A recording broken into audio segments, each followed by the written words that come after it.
Madre John, Nhat, Juanito, and Acamal, Mexico, on the side of my bed in the middle of the night, where I end up more nights than not, because when my conscious mind goes to sleep, the unconscious bubbles up, and so many times it gives me gifts, and tonight it did. Tonight the gift it gave me was I went back into a video I made 2 days ago, which is, I think, one of my finest videos, where I trace how life got me ready to be there for people the way I am now. And as I was watching it, about 3 minutes into it, I say, well, Harvey Jackins, the creator of co-counseling. But I had not put a reference in for that, so I went looking for references for Harvey, and I could not find a good picture of Harvey, because with my contacts to make them alive, I had photos to him, and I couldn't find a good photo of that man. And I realized he had almost no ego. Almost no ego. What an interesting guy, and what, maybe of all the people who helped me down the path by loving me and putting me up and shining a light on the best in me, and he also was the one who most helped me by tearing me down when I was fucked up and pointing out where I was missing the point. So, what a fascinating guy. His background was he was an organizer for the Communist Party. And as I was going on the Google search, I found where there was the court the court proceedings where he was taken up in front of the Committee on Un-American Activities back in the 50s, I guess. 60s, well, McCarthy, whenever that happened. I'll find out about that. Yeah. And the story is that he invented co-counseling because somebody came to him, one of the other organizers for the party, I guess, and was messed up. And Harvey helped that guy express all his feelings, cry, get his anger out, everything. And he bounced back, and he was perfect for the party. He was an extraordinary organizer. And Harvey said, we got something here. let's repeat this. And I do believe that it's true that always the reason he was helping people get over their stuff and get personally healed was not because he cared about whether they were personally healed. He wanted them to go back on the front lines.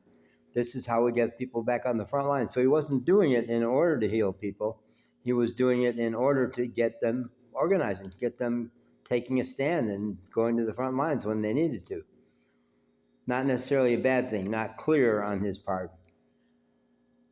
So Harvey created a system, reevaluation counseling, that at its best, back in the 60s, I guess, had 300,000 people in the US and Europe involved in it, co-counseling.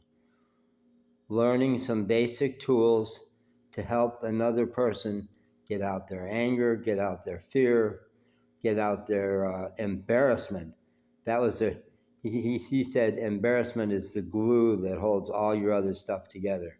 So if you can go right to the heart of your embarrassment and do that, then it won't have any power over you anymore. And I've learned that who cares? I don't care. I embarrass myself all the time. So what? We're ridiculous. We're people. I got that from him. He also, I was at a co-counseling leaders meeting because I taught it for a long time. Me and my wife both taught it, and we introduced it in like 3 different places we moved to. We created co-counseling communities. In Rochester, where I first learned it, as I was also learning to be a therapist, and it was the antidote that kept me from going into the worst of being a professional therapist, because I was learning, in my heart, I always felt like I'm a peer. We were sunk. Something had happened, I think a death of somebody important, and we were on the floor. And one of the leaders there introduced something she had learned from Harvey, was your despair case.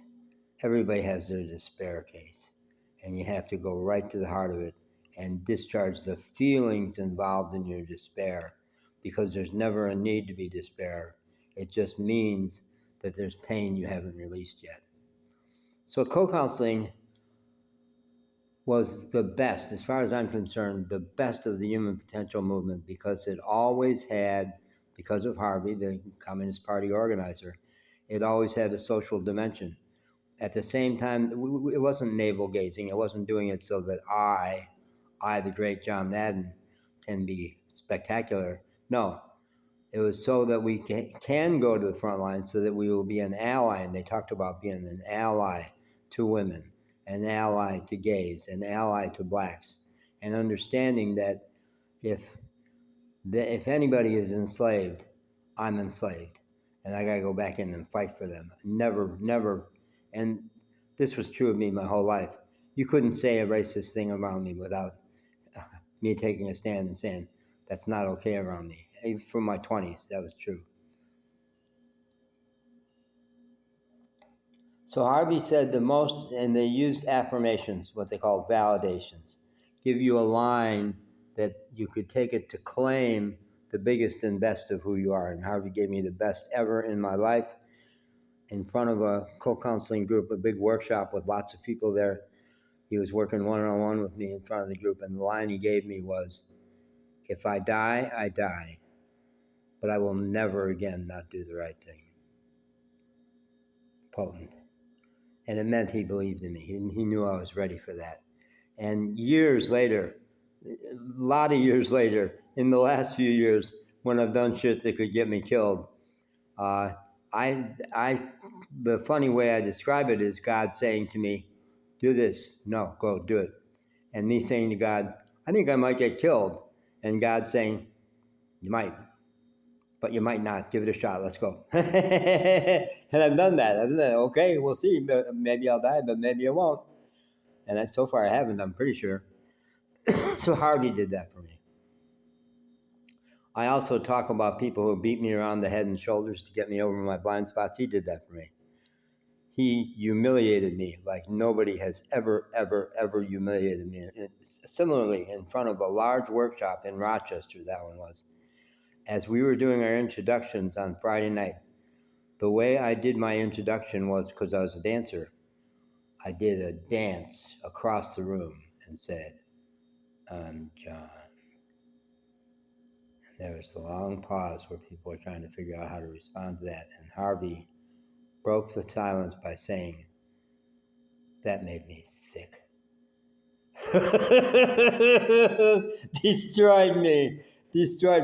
And it took an awful long time to realize, maybe it was a macho response, and he was not a dancer, he was like a Marine. Buzz cut, square jaw, he would say, pull up your socks, let's go, pull up your socks.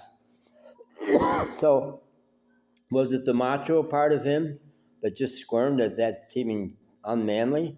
Maybe. But he was right. Because that was me showing off. And that's the pattern from my youth, from my childhood years, my being the class clown, which I used because I wasn't getting the love I needed at home. So I learned to substitute getting attention. So he was right. I got more things about Harvey I want to say. I'm going to do them in separate tapes. So that one man, and that's why I went searching for the right photo, because I loved him. I loved him like maybe I've never loved another man. Because even though he was as rough on me as anybody ever has been, he also shined a lot on the best. He saw my potential more clearly than anybody ever did. And if you and I are in a firefight together, I'm the one you want there. And that's Harvey. That's Harvey's voice in me. If I die, I die. But by God, I'm not going to not do the right thing. Thanks, Harvey.